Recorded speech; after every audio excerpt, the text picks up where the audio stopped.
धन्यवाद अध्यक्ष जी। मैं वित्त विधेयक 2026 और उसके आधार पर प्रस्तुत किए गए केंद्रीय बजट का कड़ा विरोध करने के लिए खड़ी हुई हूँ। ये विकसित भारत या युवा शक्ति का बजट नहीं है, ये एक धोखे का बजट है जिसे रिकॉर्ड आवंटन, वित्तीय अनुशासन, समावेशी विकास की पुरानी भाषा में लपेटकर पेश किया जा रहा है। मैं इसकी सच्चाई को सरल शब्दों में सामने रखना चाहती हूँ, क्योंकि भारत की जनता सिर्फ नारे की नहीं, सच्चाई की भी हकदार है। सबसे पहले जिस वित्तीय अनुशासन की बात सरकार कर रही है, मैं ये बताना चाहती हूँ सदन को कि वो अनुशासन समाज कल्याण और राजस्व में कटौती करके हासिल किया गया है। इस सरकार बजट के आकार को जोर शोर से बड़ा बता रही है, लेकिन गरीबों के कल्याण के लिए बजट में घुटन है। उनके लिए खर्च का दायरा लगातार सिकुड़ रहा है। देश पर कुल कर्ज जीडीपी का करीब 55% है। ब्याज भुगतान में ही बजट का लगभग 1/4 हिस्सा चला जाता है, जो कुल राजस्व का 40% है। आम आदमी को इस बजट साइज से कोई फायदा नहीं। यह साइज पुराने कर्ज चुकाने के काम आ रहा है, गरीबों के कल्याण में नहीं। अध्यक्ष महोदय, सरकार ने 2019 में कॉर्पोरेट टैक्स में उद्योगपतियों को छूट दी थी और कहा था कि 30% टैक्स घटाने से निवेश और रोजगार बढ़ेगा। बाद में आरबीआई की रिपोर्ट ने स्वीकार किया कि कंपनियों ने लगभग 1.5 लाख करोड़ के लाभ का उपयोग कर्ज चुकाने, नकदी जमा करने और बकाये बायबैक में किया, ना कि नए निवेश या रोजगार में। कॉर्पोरेट टैक्स टू जीडीपी अनुपात घटा है, मुनाफा बढ़ा, लेकिन रोजगार ठहर गया है। ऑटोमेशन और ठेका श्रम ने स्थायी नौकरियों की जगह ले ली। आज भी एमएसएमई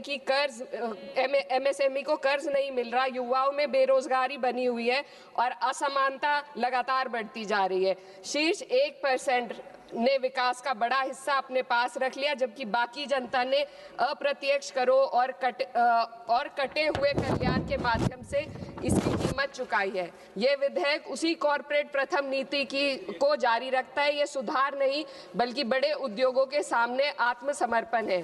पहले भी सरकार एक गलती फिर से दोहराने जा रही है। सरकार उद्योगों को सीएसआर में छूट दे रही है। सीएसआर फंड से जनता के लिए जरूरी विकास कार्य किए जाते हैं। सरकार ने पहले भी कॉर्पोरेट टैक्स में जो छूट देकर निवेश और रोजगार बढ़ाने का वादा किया था, लेकिन इस छूट का फायदा सिर्फ उद्योगपतियों ने कर्ज चुकाने में किया, ना कि देश के अंदर रोजगार या विकास में हुआ। अब सीएसआर में ढील देकर सरकार ठीक वही गलती दोहरा रही है। इससे स्कूल, सड़क और अस्पताल जैसी बुनियादी विकास कार्यों पर फर्क पड़ेगा। इनकम टैक्स और जीएसटी आज देश की कुल आमदनी का 65% है। नौकर पेशी और मध्यम वर्ग आज देश को चला रहे हैं। वहीं बड़े उद्योगपति जो 2015 में 62% योगदान देते थे, आज मात्र 40% ही दे रहे हैं। ये साफ है, उद्योगपतियों मित्रों को राहत दी जा रही है और आम जनता के लिए आफत बढ़ाई जा रही है। पिछले 1 दशक से मजदूरी बिल्कुल नहीं बढ़ी। पहले छोटे से छोटा आदमी अपनी मजदूरी बचाकर डाक खाने में जमा करता था, आज 2 वक्त की रोटी का इंतजाम भी मुश्किल हो गया है। आरबीआई का डेटा बताता है कि पर्सनल लोन 500% बढ़ गया है। लोग लोन अपनी तरक्की या मकान के लिए नहीं ले रहे, बल्कि रोजमर्रा की छोटी छोटी जरूरतों को पूरा करने के लिए आज ले रहे हैं। इस फाइनेंस बिल ने देश के सबसे कमजोर वर्गों के विकास, कल्याण और रोजगार सृजन के लिए कोई समाधान नहीं दिया। आय बढ़ाने का कोई रोड मैप नहीं है। युवाओं की नौकरियों का सपना टूटता जा रहा है। अध्यक्ष महोदय, देश की अर्थव्यवस्था कई फैक्टर्स पर निर्भर करती है। हाल के दिनों में सरकार ने 2 बड़े ब्लंडर किए हैं, जिनका बोझ आम जनता को उठाना पड़ रहा है। एक हमारी यूएस के साथ जो ट्रेड डील है, और दूसरा विदेश नीति में अमेरिका के सामने जो हमारा आत्मसमर्पण है। खाड़ी क्षेत्र में कभी भारत का रुख स्वतंत्र और संतुलित था, लेकिन आज हमें दूसरों के संघर्ष में उलझकर नुकसान उठाना पड़ रहा है। ईरान अमेरिका इजराइल विवाद में भारत एशिया का सबसे बड़ा नुकसान उठाने वाला देश बना है। चीन सस्ता तेल लेकर अपने नागरिकों को राहत दे रहा है, जबकि हमारे यहाँ एलपीजी और पेट्रोल की कीमतें लगातार बढ़ती जा रही है। ईरान जैसे पुराने मित्र के कठिन समय में हम खुलकर समर्थन नहीं कर सके और आज गैस आपूर्ति के लिए बार बार अनुरोध करना पड़ रहा है। विदेश नीति साहस और स्पष्टता से चलती है। इसको ईरान के शहीद supreme leader Ayatollah Ali Khamenei ji ने अपनी शहादत से साबित किया।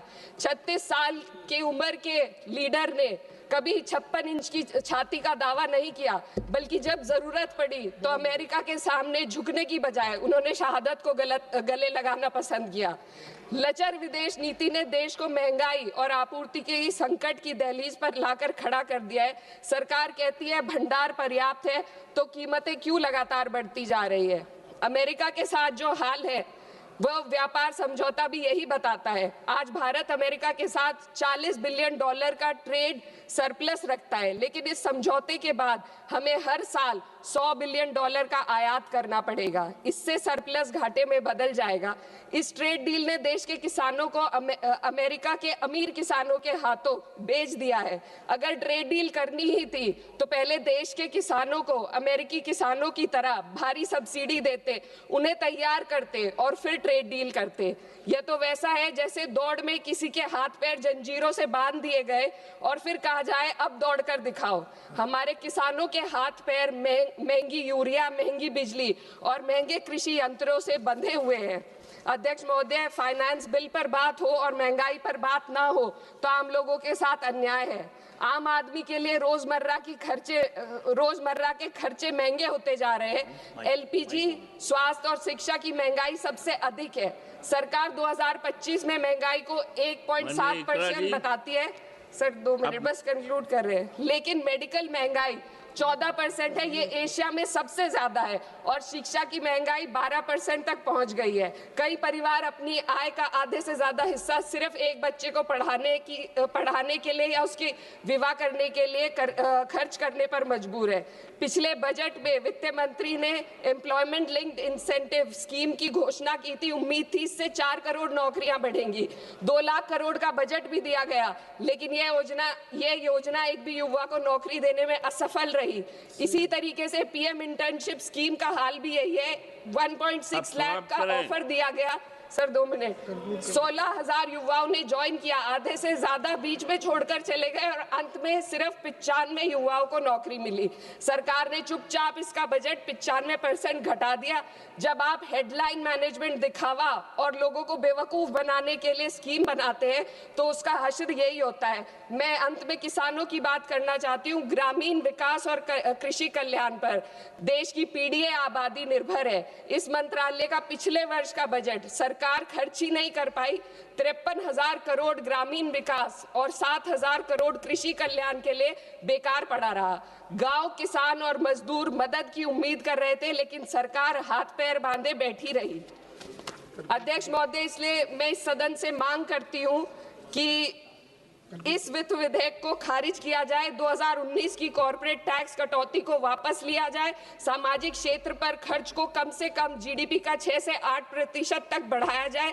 हर पूंजीगत खर्च को रोजगार सृजन से जोड़ा जाए और वास्तविक एमएसपी का ग्रामीण सुरक्षा सुनिश्चित की जाए। इससे कम कुछ भी 140 करोड़ भारतीयों के साथ धोखा होगा जिन्होंने हमें चुना है। महोदय, ये जनता सब देख रही है। इस सदन को तय करना होगा कि हम कॉर्पोरेट कल्याण के हक में काम करेंगे या जनता के कल्याण में। मैं इस विधेयक का